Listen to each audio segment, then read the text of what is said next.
Nadreen, field marshal ने मुलाकात की है शिया उलमा इकराम से। इसके अंदर की खबर मैंने निकाली है और बड़ी इंटरेस्टिंग खबर है। 1 घंटे तक फील्ड मार्शल साहब बोलते रहे और मौलवियों को बोलने का मौका ही नहीं मिला। पहले तो आप ये देख लें कि ये मौलवी कौन थे। ये वही सारे शिया मौलवी हैं जिनसे पहले मुलाकात की थी मोहसिन नकवी ने, और इन्हें दरबारी मौलवियों के तौर पे देखा जाता। कुछ मौलवियों को बुलाने की बड़ी कोशिश की गई, जो उलमा इकराम है अहले तशी, बड़ी कोशिश की गई कि वो किसी तरह आए और आकर मुलाकात करें। मैं उनके नाम इसलिए नहीं लूंगा कि उनके लिए पाकिस्तान में बहुत मुश्किलात पैदा हो जाए, पहले ही उनके लिए बहुत मुश्किल है और बड़ा दबाव उन पर डाला गया कि वो आर्मी चीफ को मुलाकात करने के लिए आए, लेकिन वो उलमा इकराम नहीं आए। उनमें जो 2 उलमा इकराम है उनका ताल्लुक गिलगित बल्तिस्तान से है, एक बड़े आलम दीन है उनका ताल्लुक पारा चनार से है, जिन्हें पूरी कोशिश के बावजूद नहीं लाया जा सका आर्मी चीफ से मिलवाने के लिए। जबकि वादतुल मुस्लिमीन, ये मजलिस वादतुल मुस्लिमीन एक बड़ी जमात है और इसके बहुत सारे उलमा को राब्ता किया गया, लेकिन इसमें से भी कोई आलम दीन आर्मी चीफ से मिलने के लिए नहीं आया। तो रह गए बाकी वही आलम दीन जो ताहिर अशरफी टाइप के हैं या दरबारी टाइप के जो मुल्ला होते हैं, वो रह गए। अब ये मौलवी पहुंचे, देखे एस्टेब्लिशमेंट को पसंद भी इसी तरह के मौलवी हैं। वो चांद देखने वाले मौलवी नहीं होते, इस टाइप के मौलवी एस्टेब्लिशमेंट को पसंद है। अभी वो भी वहां पे एक मजाक उड़ रहा है कि चांद देखने के लिए 15 बड़े मौलवी इकट्ठे हुए, रोयते हलाल कमेटी, कि जनाब चांद निकला या नहीं निकला। ये तो फैसला हुकूमत करती है कि उन्होंने ईद किस दिन करनी है।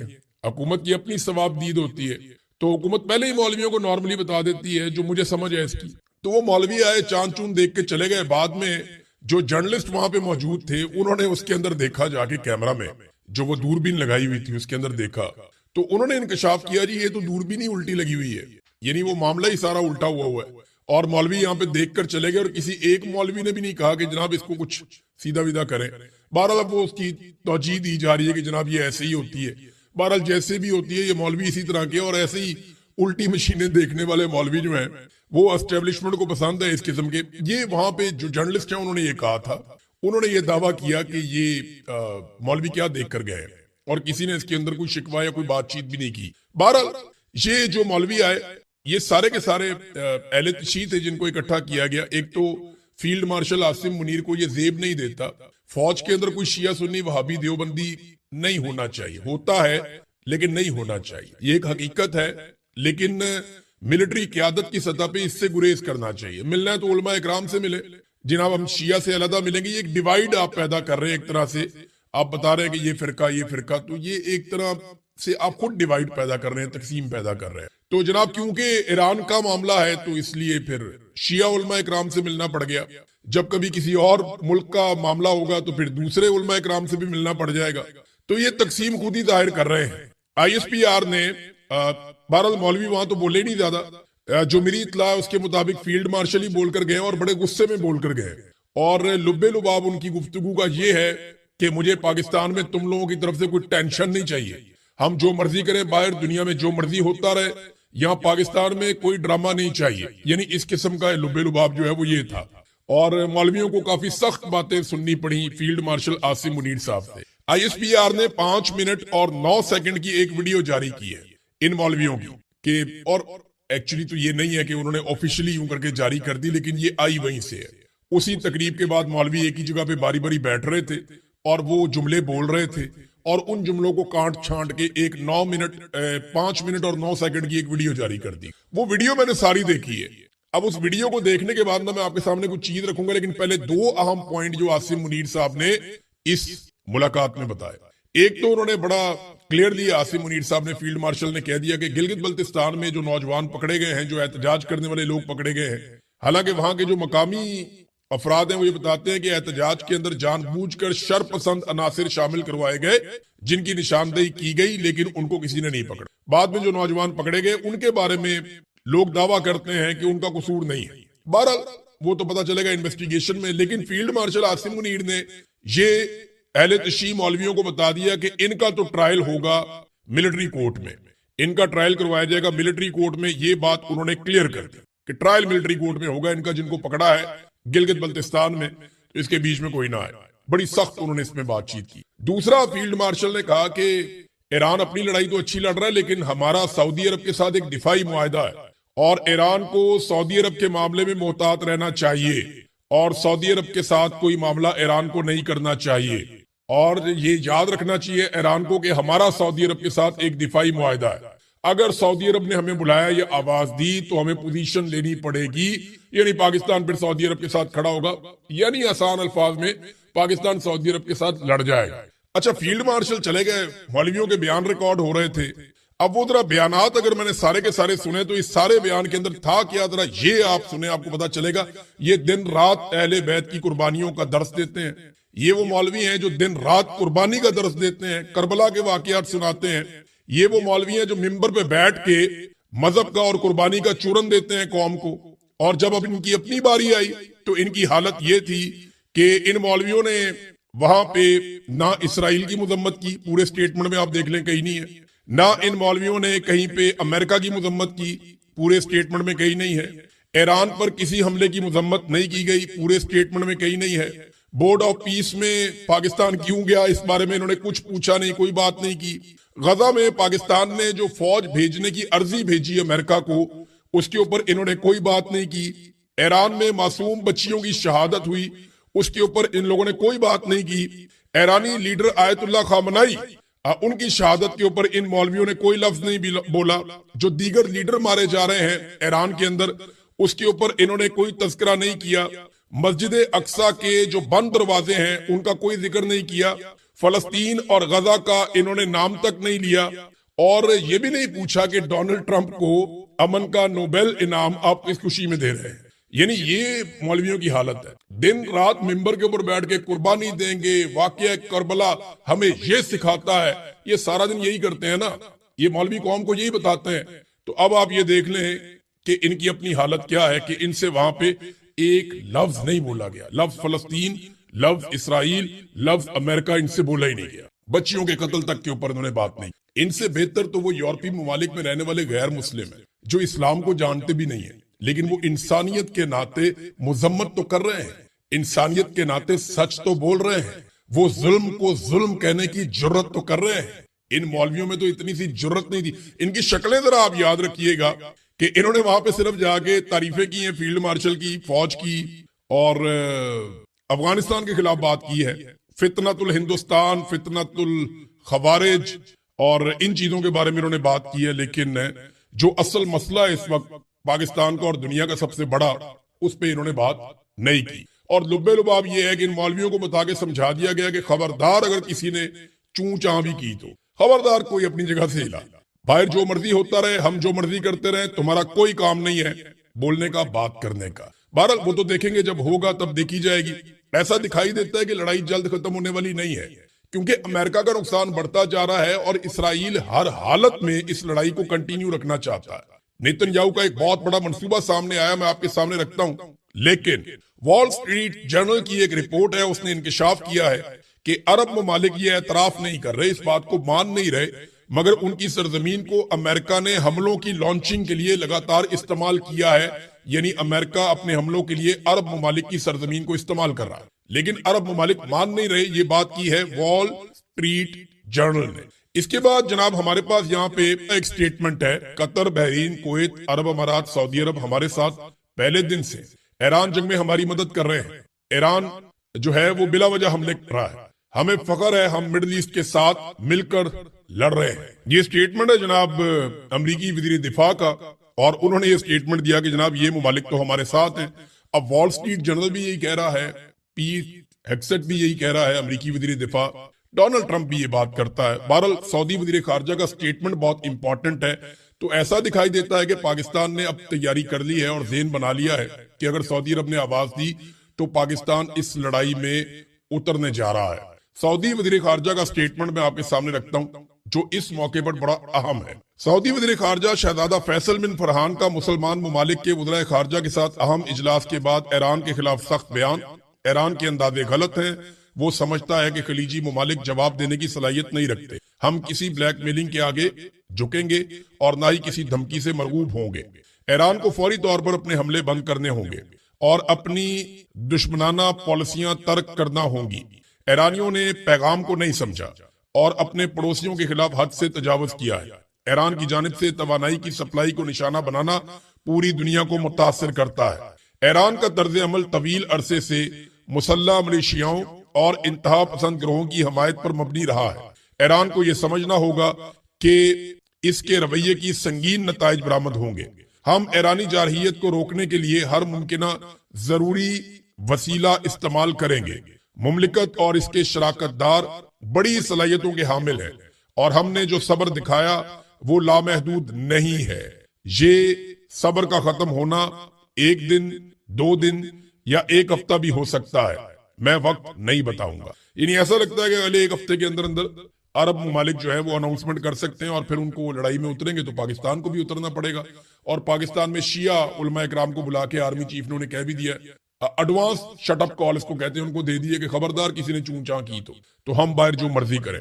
और अमेरिका ने भी बता दिया है, वॉल स्ट्रीट जर्नल ने भी कह दिया कि अरब ममालिक हमारे साथ हैं। उनके वजीर दिफा ने भी इस बात की तस्दीक कर दी है। और वजीर खारजा जो है सऊदी अरब के, उन्होंने एक बड़ा सख्त बयान भी दे दिया है। डोनाल्ड ट्रंप की हालत ऐसी है कि इस वक्त द इकोनॉमिस्ट ने उनकी एक तस्वीर जारी की है और उसके ऊपर एक स्टेटमेंट भी दिया है कि ईरान में जंग डोनाल्ड ट्रंप को कमजोर और ज्यादा गुस्से वाला बना रही है। सदर की सियासी सुपर पावर को कम करके उनकी लापरवाह मुहिम उन्हें मजीद खतरनाक बना सकती है। सोचे समझे बगैर शुरू की गई जंग बड़ा बहरान बन सकती है। अगर ये जंग महीनों तक जारी रही तो इनकी सदारत को जमीन पर भी गिरा सकती है।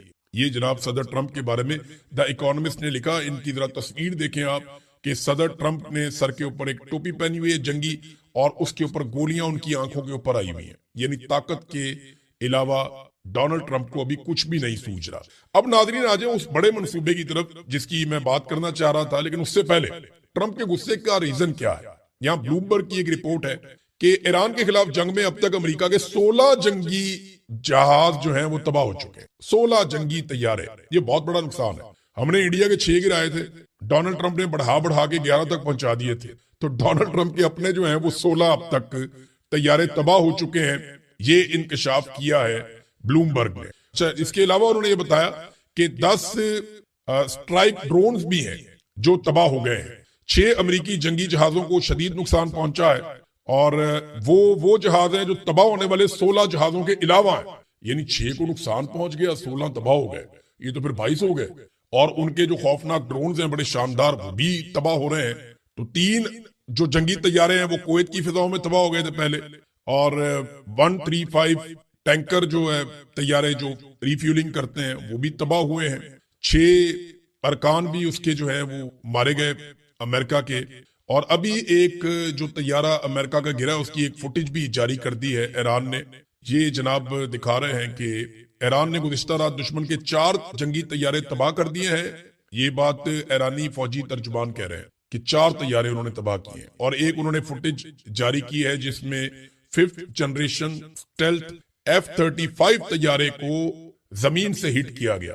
ये F-35 जो है ना दुनिया का सबसे फाइनेस्ट शानदार तैयारा, जदीद तरीन 5th जनरेशन का, और इसको रेडार नहीं पकड़ सकते। जमीन से इसको तबाह किया है ईरान ने। एक बहुत बड़ी कामयाबी है। उन्होंने इसकी फुटेज भी जारी की है और उनके ऑफिशियल अकाउंट से ये फुटेज जारी की गई है। अब आ जाए नाजरीन वो खेल की तरफ जो मैं आपको इस वीलॉग में समझाऊंगा।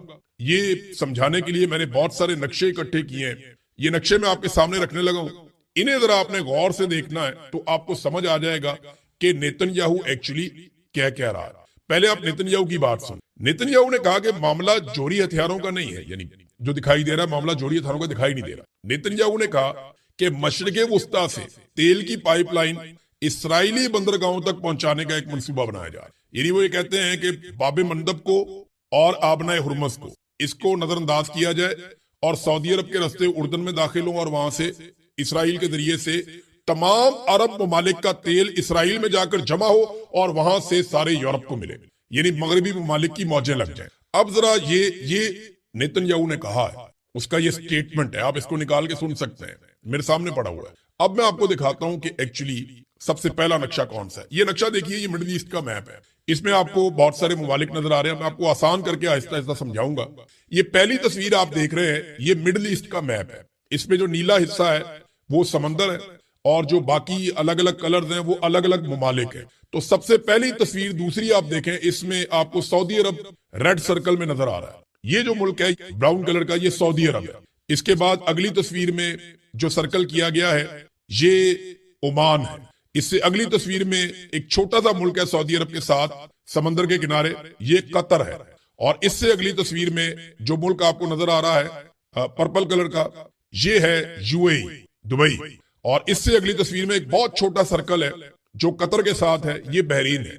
और एक और मुल्क येलो कलर का ये ऊपर आपको नजर आ रहा है, ये कुवैत है। अब ये तमाम ममालिक जो हैं, इनके जो तेल के जखायर हैं ये पर्शियन गल्फ में, यानी जहां पे ये मैंने सारे ममालिक आपको दिखाए हैं ना, इसके सामने वाला जो समुद्र है इस एरिया के अंदर इनका ज्यादा तेल मौजूद है। अब ये इस तेल को दुनिया के पास ले जाते कैसे हैं वो मैं आपको बताता हूं, लेकिन पहले देखें ये अगला मुल्क, ये उर्दन है सऊदी अरब से ऊपर। ये येलो कलर का आपको नजर आ रहा है, ये उर्दन है। उर्दन से ऊपर आप चले जाएं तो ये लगभग पिंक कलर का आपको एक मुल्क नजर आ रहा है छोटा सा, ये जनाब यहाँ फसाद है सारा। और ये इसराइल है, ये इसराइल है। और इसके पास जो पिछला वाला इसका एरिया है, यानी इन ममालिक से ऊपर वाला जो इसका एरिया है, वहां जो समंदर लगता है उसको मेडिटेरेनियन सी कहते हैं।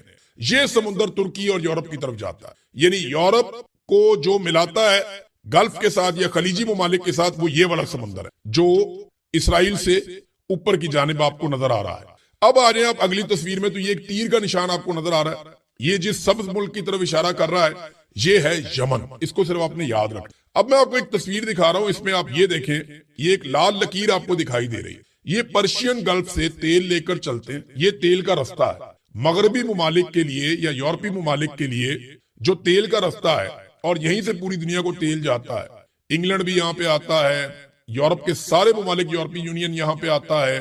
तेल और गैस का जो मेन रूट है वो ये है, जो सबसे छोटा रास्ता है ये रास्ता है जनाब। आप लाल लकीर में आप देख लें, ये पूरा समंदर में से गुजरता है, पर्शियन गल्फ में से होता हुआ ये अरेबियन सी में आता है, और वहां से ये बारीक दूसरी पट्टी आती है रेड सी, उसके अंदर दाखिल होता है, और ऊपर से ये मिस्र में से गुजर के चला जाता है मेडिटेरेनियन सी में, और वो जाके यूरोप के साथ मिल जाता है। अब ये आप एक तस्वीर के अंदर एक छोटा सा रेड आप एक निशान देख रहे हैं, ये जो रेड निशान है ना, ये ईरान और यूएई के दरमियान में है, इसको कहते हैं आबनाए हुर्मुज। ये रास्ता ईरान ने बंद किया है, तो जो तेल सारा ऊपर से नीचे आता है इस रास्ते पे ईरान ने ब्लॉकेज लगाई है। अब आपको एक और रास्ता दिखाता हूं, ये देखें दूसरा रास्ता, यहां पे भी एक निशान आपको मैंने दिखाया, इसको कहते हैं बाबे मंदब। ये जो बाबे मंदब का इलाका है ना, ये भी बहुत इंपॉर्टेंट है। इसके एक तरफ यमन बैठा है और दूसरी तरफ इसके जबूती है।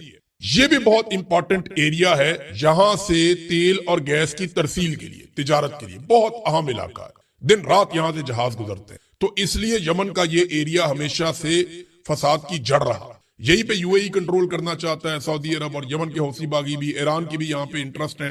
तो ये बहुत इंपॉर्टेंट है बाबे मंदब। जो इसराइली वजीर आजम नेतन्याहू है उसने इन दोनों इलाकों के नाम लिए, आबनाए हुर्मुज का भी नाम लिया है और बाबे मंदब का भी नाम लिया है, कि ये दोनों इलाकों को अवॉइड करके हम बीच में से एक पाइपलाइन लेकर आते हैं इसराइल में, और यहां से पूरी दुनिया को हम तेल देंगे, गैस देंगे। कैसे, ये तस्वीर देखें आप। अगली तस्वीर में आपको एक और इलाका दिखा रहा हूं, ये सफेद रंग का एक मुल्क है, इसको कहते हैं मिस्र, इजिप्ट। ये एक बारीक लकीर आपको ऊपर नजर आ रही है, एरो बना हुआ है, ये वो स्वेज कैनाल है। ये एक ऐसी नहर है जिसको बनाया गया था कि बहरी जहाज यहां से गुजरे, जब पूरी लकीर क्रॉस करें तो ऊपर यहां से निकलकर वो यूरोपीय समुद्र में दाखिल होकर यूरोप तक ले जाए माल को, और वहां से वापस ले। इसको कहते हैं नहर स्वेज। ये भी आपने देख लिया। अब ये मैंने आपको दोबारा वो रूट आपको दिखा रहा हूं इस तस्वीर में, कि ये वो पूरा रूट है। इसमें तीन इंपॉर्टेंट जगह हैं, एक आबनाए हुर्मुज, एक बाबे मंदब और एक स्वेज कैनाल, स्वेज की नहर है। इन तीनों जगहों पे मुसलमान मुमालिक बैठे हुए हैं। इसराइल चाहता है कि उनको अवॉइड कर लिया जाए, तो कैसे होगा ये देखें। अब आपको एक और तस्वीर दिखा रहा हूं, यहाँ पे ये सारे डॉट्स बने हुए हैं। ये डॉट्स मैंने इसलिए बनाए हैं कि आपको पता चले कि ये वाला एरिया इस्तेमाल करता है पाकिस्तान, इंडिया, चाइना, बाकी मुमालिक जो नीचे वाले हैं, उनका जो फ्यूल है या गैस है वो यहां से जाती है इस इलाके में से। तो इस इलाके को अवॉइड करना चाह रहा है, बाबे मंदब को, आबनाए हुर्मुज को और स्वेज कैनाल को अवॉइड करना चाह रहा है, जाया करना चाह रहा है नेतन्याहू। और वो क्या चाह रहा है, ये आप तस्वीर देखिए। ये सऊदी अरब से एक पाइपलाइन जा रही है रेड कलर की, ये उर्दन के बीच में से गुजरती है और इसराइल तक पहुंच जाती है, और इसके आगे शुरू हो जाता है मेडिटेरेनियन सी। कि जनाब ये आप पाइपलाइन बिछाएं, इसराइल हिफाजत करेगा तेल की, और हमारे पास से आगे सारी दुनिया तेल लेकर जाए। और इसीलिए गाजा बहुत इंपॉर्टेंट है, क्योंकि समंदर